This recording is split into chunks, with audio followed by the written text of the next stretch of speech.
এই জন্য আমরা আপনাদের প্রতি আহ্বান করব এবং আমরাও উদ্যোগ নেওয়ার চেষ্টা করব যাতে প্রত্যেকটা বিভাগীয় শহরে অ্যাটলিস্ট প্রত্যেকটা বিভাগীয় শহরে মেয়েদের জন্য একটা স্বনামধন্য একটা আদর্শ দিনী মার্কাজ প্রতিষ্ঠা করা যায়, যেখানে অফলাইনে আমাদের দিনী বোনরা এসে সপ্তাহে 2 দিন 3 দিন দিন শিখবেন। এতে ইনশাল্লাহ 1 বছর অনলাইনে পড়ার চাইতে বেশি ফায়দা হবে ইনশাল্লাহ। কিন্তু এই কাজটা আমার একার পক্ষে করা সম্ভব না, ওনার একার পক্ষে করা সম্ভব না। উনি বললাম এটা নিয়ে আবার ঝগড়া করতে পারে, আমাদের উস্তাজার একার পক্ষে করা সম্ভব না, আমাদের প্রিয় উস্তাজার একার পক্ষে করা সম্ভব না, ঠিক আছে? তো এটা আবার আমাদের সবাইকেই হাত লাগাতে হবে।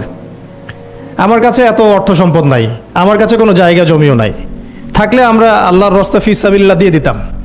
যাদের কাছে আছে তারা এগিয়ে আসেন, প্রতিষ্ঠান গড়ে তোলেন, প্রত্যেকটা এলাকায় একটা করে মেয়েদের মার্কাজ গড়ে তোলেন। টিচারদেরকে আমরা ট্রেন করে দিব ইনশাল্লাহ, সিলেবাস আমরা দিয়ে দিব ইনশাল্লাহ, মুআল্লিমা আমরা পাঠাবো ইনশাল্লাহ। একটা এলাকার বোনদেরকে যেন বাইরে যেতে না হয়, সে এলাকার মধ্যেই তারা 100 জন 50 জন বসে বসে দিন শিখবে। সম্ভব না এটা করা? অনেক আগেই সম্ভব ছিল এবং জরুরিও ছিল, কিন্তু আমরা অন্যদিকে বেশি ফোকাস করছি। মেয়েদেরকে সত্যি এখানে আমরা অবহেলার মধ্যেই রেখেছি। এখন আমার মেয়ে হয়েছে বলে আমি খুব কনসিয়াস যে আমি এখন মেয়ে নিয়ে কী করবো, আমার মেয়েকে আমি কীভাবে বড় করব।